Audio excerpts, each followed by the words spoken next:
The history of America is the history of rich white men telling not rich white people that their enemies are black and brown. It begins in the colonial period, right, when whiteness wasn't even a thing yet. There was no white race. We didn't love each other. We spent most of our time in Europe killing each other. The English hated the Irish hated them back. Northern Italians didn't consider Southern Italians to even be Italians, right? The Germans hated everyone. And the feeling was quite often mutual, right? I mean, the history of Europe was sort of the history of killing one another and looking for the witch, alternately. That was the other thing we did a lot. We didn't consider ourselves one big happy family. But all of a sudden, in the middle of the 1700s, there becomes a need for this thing called the white race. Well, what changed, right? What changed was rich folks looked around, started counting, and realized they were heavily outnumbered. When you take African enslaved folks, European indentured servants, just one level above enslavement, when you look at other peasants in the European group who maybe weren't indentured, you put them together, they outnumber the elite, right? You had a handful of folks that owned all the stuff, and everybody else working for them. See, some things really don't change. 400 years on, we're back to that, right? And so they looked around and realized they had to figure out a way to get some of those poor Europeans on their team. They create the notion of whiteness, the white race, give out little perks here and there. You can enter into contracts, testify in court. You can vote, at least if you're male. We're going to put you on the slave patrol to keep those people in line, right? It's not real power.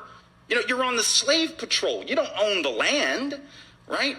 You know, and this is important in an era of police misconduct in our country to understand. This is the bright line of the first iteration of law enforcement was slave patrol. The history of America is the history of... So, from America to Captain America, where we will see that our history is nothing but a circle, okay, where we actually come around full circle. Hate is hate, race is race, and we get a chance to see just who the villain is and the people who have been victimized. Now, here's a man... Anthony Mackie's getting canceled right now, and it's over the dumbest thing ever. I keep my boys humble. Like, my boys have never had a pair of Jordans. You know, my boys don't do all that internet fly shit. I'm like your kids. And, no, I could be the biggest star in the world. Do not let me catch you being stupid. Mm-hmm. Do not. And my oldest gets it. My 15-year-old, he tells the other ones, he's like, yo, don't make dad mad.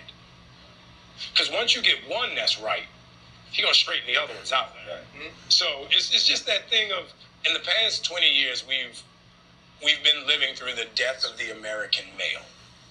They have literally killed masculinity in our homes and our communities, for one reason or another. But I raised my boys to be young men. And however you feel about that, you feel about that. Right. But my boys will always be respectful. They will always say, yes, sir, yes, ma'am. No, sir, no, ma'am. They will always say thank you. They will always open a door for a lady. They will always make sure that their mother is taken care and provided for. They will always be men. And that's always since they were 2 years old. Every time I left for a job, I tell my 15-year-old, you're the man of the house.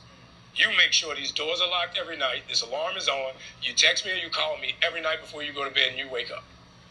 I love that. Because we're men. If I'm not there to protect, he got to be there to protect. Because you can have all the money in the world, climb through the window, that money means nothing. Right. You can have all the celebrity in the world, and jump through the door, that celebrity means nothing.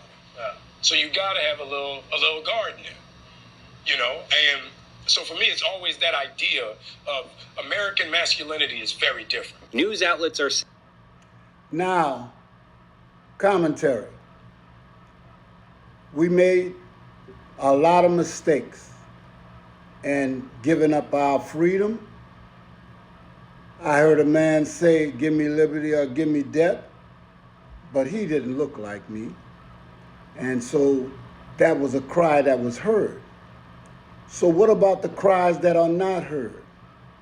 What about the racial cries of people that look like me?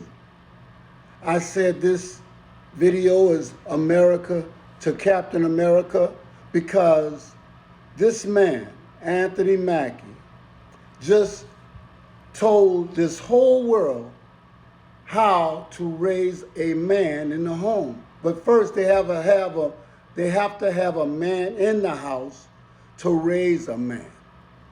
And we, as a community, as a group of people, especially those of us of the African race, Black Indian, or what have you, we let a stranger, a book salesman, into our homes. And what did he do? He kicked the male out, turned the female against the male. And now we have such things as we have and we see out there in the street. Some people are confused whether they're a man or a woman or a man. I do not put anybody down because the Creator made you, so what? That's the deal.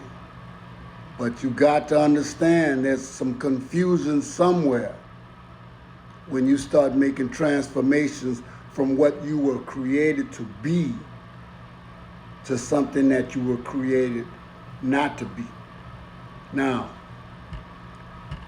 regardless of all of that, we as a people, a group of people living on this earth, have been dominated, marginalized, lied to, and we are the majority on this earth.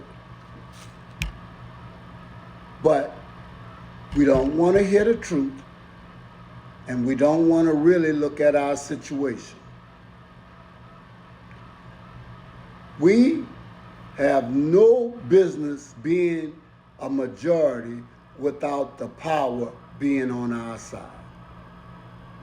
And the only way that can happen is if you let it happen. Right now, they're talking about putting black soldiers out of the Marines. They didn't want to let you in the first place. Now they're going backwards. But the people who helped this system of things do the things that they're doing now, you are getting treated just like we got treated. And all of a sudden, you understand that they do not care about you, no matter what your color is. They played the race game so well, they even fooled the people that thought they were going to eat from the same basket as the rich. Now, what they're doing does not have a strict color on it. Medicaid, Medicare, food stamps, if you have 200, say, example, and 50 million of a group of people, and you have 40 or 50 million of another group of people, what percentage of the benefits of the state or the federal government, what group of people will have the highest percentage of benefits? So if you start taking benefits away, you don't just hurt black people, Indian people, people of color. You hate, and you hurt your supposedly own. But there is no own with the rich. Either you have money and you with them or you not. It does not matter about color. So, America, what time is it?